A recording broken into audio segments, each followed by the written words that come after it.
atau sektor teknologi ingin menjelaskan riset import pada perusahaan PT Elang Makota Teknologi dengan perusahaannya MT. Dan slogannya yaitu strategi bertahan hidup di tengah penurunan sektoral. Mari kita lanjut ke penjelasan berikutnya. Makroekonomi. Data makroekonomi ini diambil pada kuartal ketiga, di mana pada bulan Oktober 2024. Gambar pertama yaitu pertumbuhan ekonomi. Pertumbuhan ekonomi di Indonesia pada kuartal ketiga di tahun 2024 mencapai 4,95% secara tahunnya, sedikit lebih tinggi dibanding kuartal sebelumnya yang sebesar 4,94%. Capaian ini mencerminkan pemulihan ekonomi yang stabil, didorong oleh konsumsi domestik dan kinerja ekspor yang kuat, meskipun tantangan global yang masih ada. Selanjutnya, gambar kedua yaitu ada inflasi. Tingkat inflasi tahunan berada pada level 1,71%, jauh di bawah target pemerintah sebesar 2,5%, kurang lebih 1%.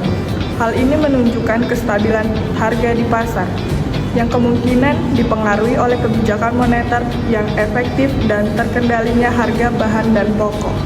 Kondisi ini memberikan dampak positif bagi daya beli masyarakat.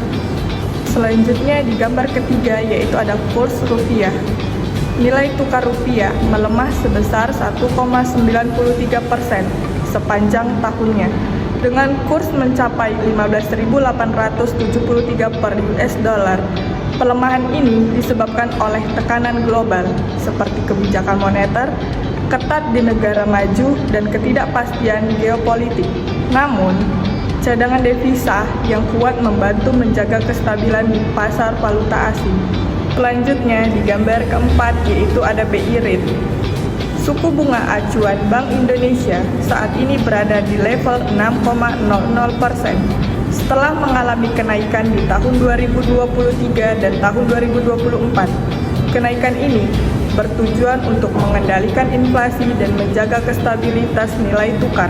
Meskipun demikian, dampak terhadap biaya pinjaman dan kredit perlu terus dipantau. Selanjutnya di gambar kelima yaitu ada surplus perdagangan. Surplus neraca perdagangan hingga Oktober 2024 mencapai US dollar 34,04 miliar. Peningkatan dari US dollar 31,22 miliar pada periode yang sama di tahun lalu. Kontribusi sebesar berasal dari sektor pertambangan dari manufaktur yang terus menunjukkan kinerja ekspor yang solid di tengah tantangan ekonomi global.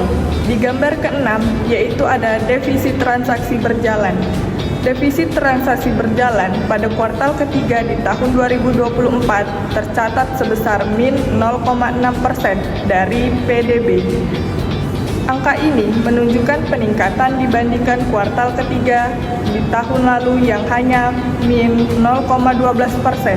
Meskipun ada tekanan dari impor yang meningkat, kondisi ini masih dalam batas aman untuk perekonomian Indonesia. Kemudian di gambar ketujuh yaitu ada cadangan devisa. Cadangan devisa Indonesia mencapai US dollar 151,2 miliar, tertinggi pada tahun 2024. Ini mencerminkan kemampuan Indonesia dalam menjaga kestabilitas moneter dan melindungi ekonomi dari tekanan eksternal.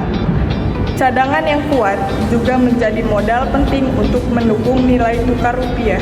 Oke, baik, dari data makroekonomi ini yang dapat disimpulkan bahwasannya ekonomi Indonesia tetap menunjukkan daya tahan yang baik di tengah tantangan global. Dengan surplus perdagangan yang meningkat, inflasi terkendali, dan cadangan devisa yang solid. Prospek ekonomi Indonesia ke depan diharapkan tetap positif. Namun, upaya menjaga stabilitas nilai tukar dan mengurangi defisit transaksi berjalan perlu terus diperhatikan. Selanjutnya ada sektoral, di mana ada beberapa grafik yang menghubungkan dengan bertambahnya pendapatan di perusahaan PT Elang Makota Teknologi atau EMTK. Grafik ini memberikan gambaran penting terkait tren pasar teknologi, penggunaan layanan kesehatan, dan peralihan media yang relevan dengan bisnis EMTK. yaitu di sini tertera grafik indeks Jakarta Teknologi. Grafik ini menunjukkan pergerakan indeks sektor teknologi di Bursa Efek Indonesia yang mencerminkan kinerja keseluruhan emiten teknologi, termasuk EMTK.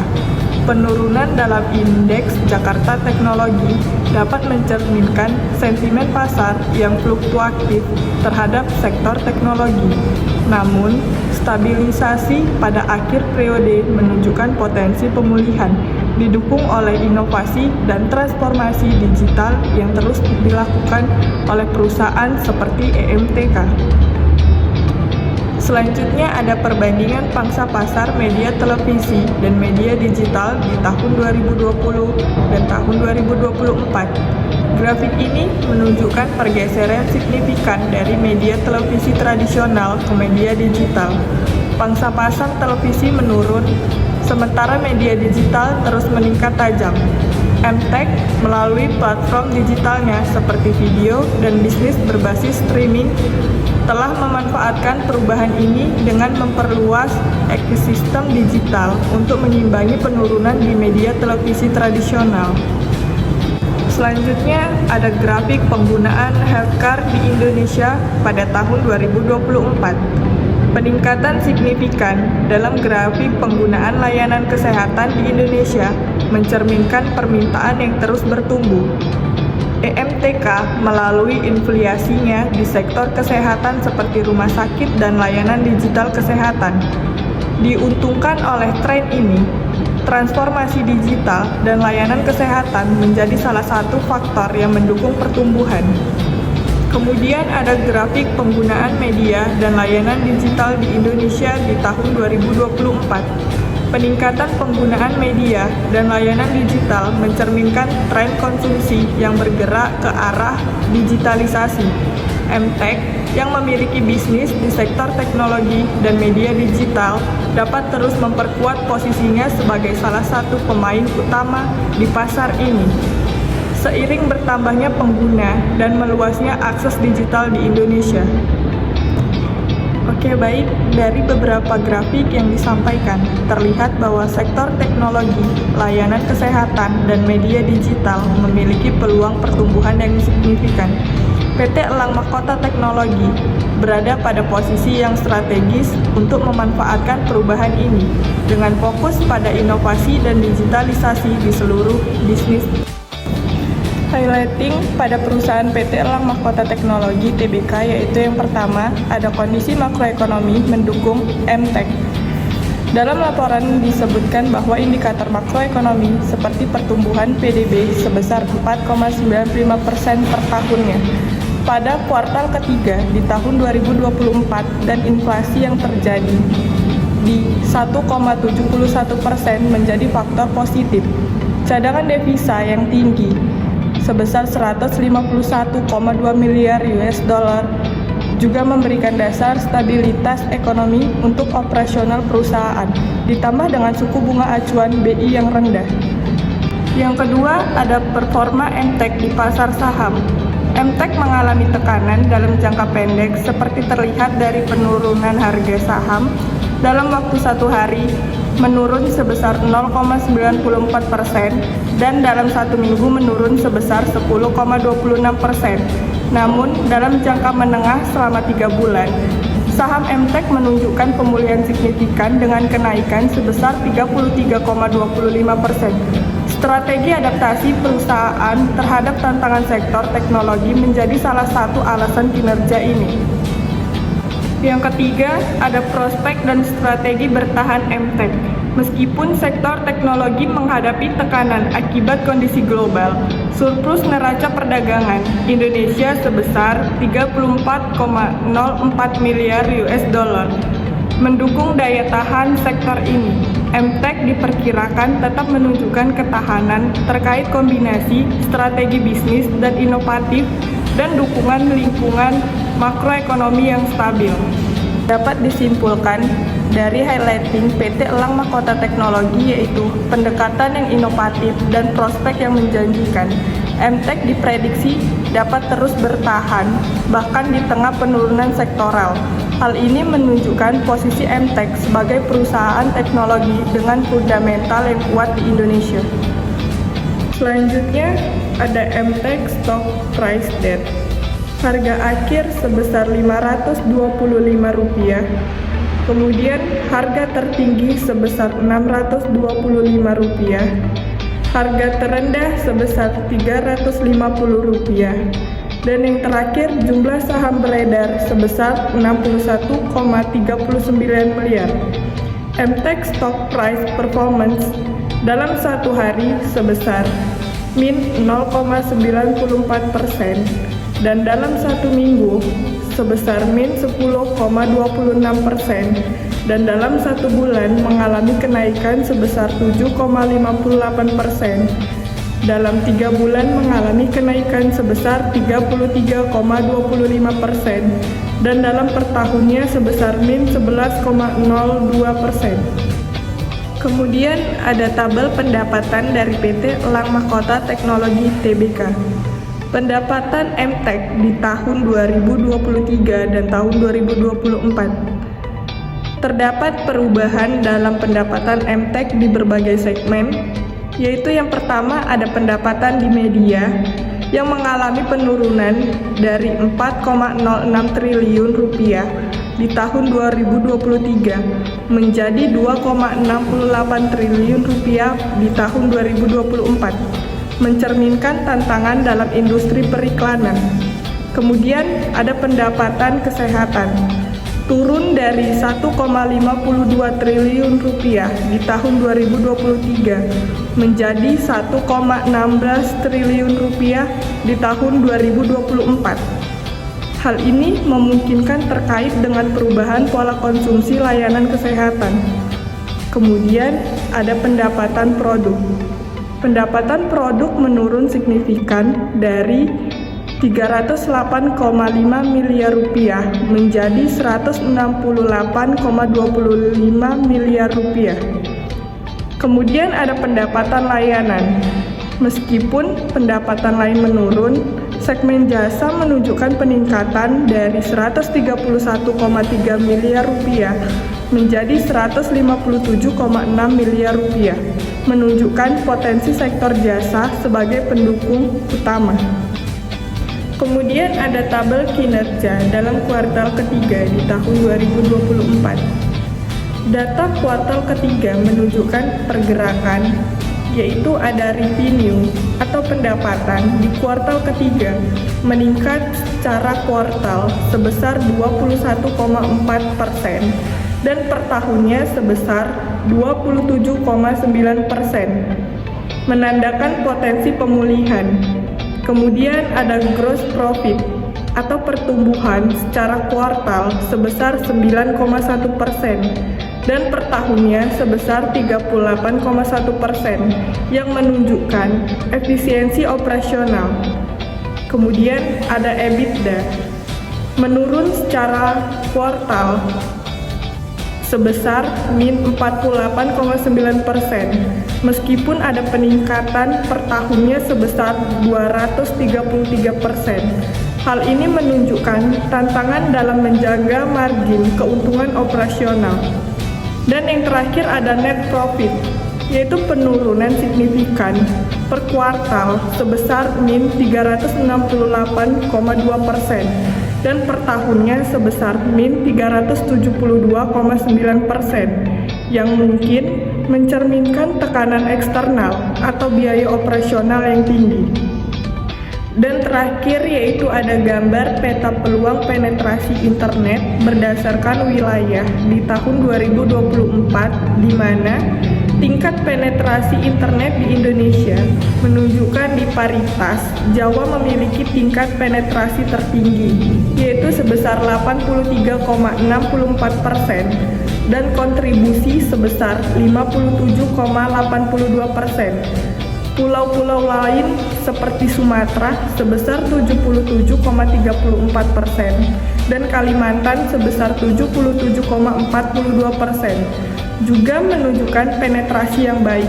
tetapi kontribusi mereka terhadap total pengguna lebih rendah.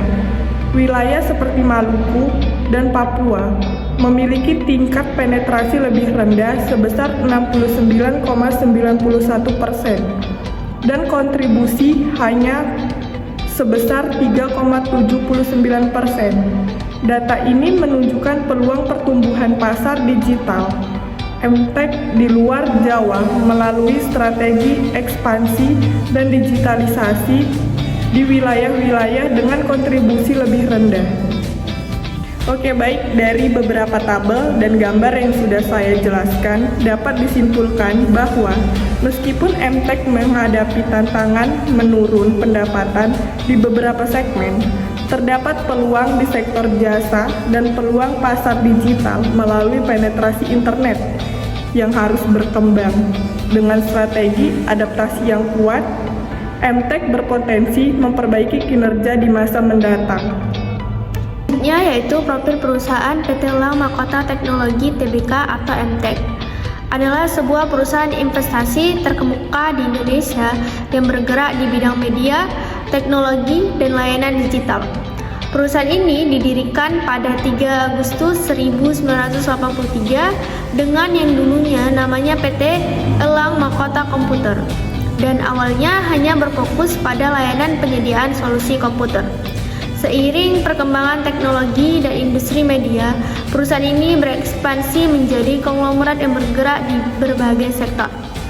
Pada tahun 2000-an, MTech melakukan transformasi signifikan dengan memasuki industri media melalui pengolahan stasiun televisi seperti SCTV dan Indosiar yang berada di bawah anak perusahaannya PT Surya Citra Media Tbk atau SCM. Selain itu, perusahaan mengembangkan ekosistem digital melalui berbagai platform seperti video atau layanan streaming, liputan6.com, dan bisnis teknologi finansial seperti Dana. MTech resmi melantai di Bursa Efek Indonesia pada 12 Januari 2010 dengan kode sahamnya yaitu MTech. Hingga akhir 2023, MTech terus berkembang menjadi pemimpin industri media dan teknologi. Selanjutnya yaitu ketiga, itu menunjukkan diversifikasi MTech ke berbagai sektor. Itu satu, pertama healthcare melalui OMNI Hospital. Kedua adalah TV home shopping yang memudahkan belanja di rumah. Ketiga itu investasi di berbagai portofolio digital seperti Dana, Oto, dan Opita. Dan keempat, pengembangan teknologi finansial melalui berbagai platform finance. Dari beberapa yang saya jelaskan dalam bidang usaha PT Elang Mahkota Teknologi, dari gambar yang telah dipaparkan dapat disimpulkan bahwa MTech Group telah membangun ekosistem bisnis yang komprehensif, menggabungkan kekuatan media tradisional dan inovasi digital. Strategi diversifikasi ini memposisikan mereka sebagai salah satu pemain kunci dalam transformasi digital Indonesia. Kinerja keuangan PT Elang Mahkota Teknologi Tbk. Di sini telah dipaparkan gambar kinerja keuangan PT Elang Mahkota Teknologi. Di sini yang pertama itu financial strength, di mana rasio utang terhadap ekuitas atau debt to equity cukup rendah sehingga dapat mencerminkan pengolahan utang yang sehat. Terus adanya score Edgemont Jet menunjukkan MTech berada dalam zona aman dan beban utang minimal terlihat dari cash to debt ratio yang tinggi sebesar 8,51 sehingga memberikan fleksibilitas keuangan. Terus ada kinerja keuangan pada profitabilitas, di mana margin kotor mencapai 33,19%, menunjukkan efisiensi operasional ROA 1,06% dan ROIC itu sebesar 1,02%. masih lebih rendah dibandingkan rata-rata industri. Skor profitabilitas keseluruhan adalah 6/10. Selanjutnya itu adalah pertumbuhan, di mana pertumbuhan PT Elang Mahkota Teknologi ini pada pendapatan dalam 3 tahun terakhir sangat negatif sebesar -11%, mencerminkan tantangan dalam mempertahankan performa bisnis inti. Namun, proyeksi pertumbuhan pendapatan 3-5 tahun ke depan cukup optimis sebesar 6-16%. Dan terakhir ada kinerja keuangan pada likuiditas, di mana current rasionya itu sebesar 4,16 yang menunjukkan kemampuan tinggi untuk memenuhi kewajiban jangka pendek. Dan cash rasionya itu 2,66 mengindikasikan cadangan kas yang kuat. Berikutnya adalah risiko bisnis yang dihadapi oleh PT Elang Mahkota Teknologi Tbk, di mana MTek menghadapi tantangan besar termasuk 1. Persaingan ketat di industri media dari grup MNC dan Citigroup. Kedua, adanya perubahan preferensi konsumen kelainan digital seperti streaming. Ketiga itu kebutuhan investasi besar untuk teknologi, keamanan cyber, dan infrastruktur. Dan terakhir risikonya itu adalah regulasi media dan digital yang dapat mempengaruhi operasional perusahaan. Proyeksi keuangan PT Elang Mahkota Teknologi di sini telah dipaparkan proyeksi keuangan PT Elang Mahkota Teknologi, di mana terdapat laporan keuangan pada kuartal ketiga tahun 2024, di mana MTek mencatat pendapatan sebesar Rp3.378 miliar dengan beban pokok penjualan Rp2.203 miliar, menghasilkan laba kotor sebesar Rp1.176 miliar. Serta pada sisi aset, perusahaan memiliki aset lancar sebesar Rp16.022 miliar, termasuk kas dan setara kas sebesar Rp7.597 miliar, serta piutang usaha sebesar Rp2.993 miliar, dan aset tidak lancar tercatat sebesar Rp28.398 miliar dengan komponen terbesar berupa investasi jangka panjang sebesar Rp8.749 miliar dan investasi pada entitas asosiasi sebesar Rp8.406 miliar, dan total aset keseluruhan mencapai Rp44.420 miliar. Selanjutnya ada proyeksi keuangan pada liabilitas dan ekuitas PT Elang Mahkota Teknologi, di mana struktur keuangan MTek menunjukkan liabilitas jangka pendek sebesar Rp3.850 miliar dengan komponen utama berupa beban akrual sebesar Rp1.373 miliar dan utang usaha sebesar Rp936 miliar. Liabilitas jangka panjang tercatat sebesar Rp1.409 miliar didominasi oleh liabilitas sewa sebesar Rp650 miliar. Pada sisi ekuitas, modal saham tercatat Rp1.226 miliar dengan tambahan modal disetor itu sebesar Rp13.856 miliar dan saldo labanya itu mencapai Rp984 miliar dan menghasilkan total ekuitas sebesar Rp39.161 miliar. Valuasi PT Elang Mahkota Teknologi di sini telah dipaparkan juga gambar WACC, di mana berdasarkan analisis Weighted Average Cost of Capital atau WACC, MTek memiliki tingkat WACC sebesar 14,6%. Ini mencerminkan ekspektasi pengembalian minimum bagi investor. Cost of equity berada dalam rentang 13,1% sampai 16,6% dengan cost of debt sebesar 5,0%.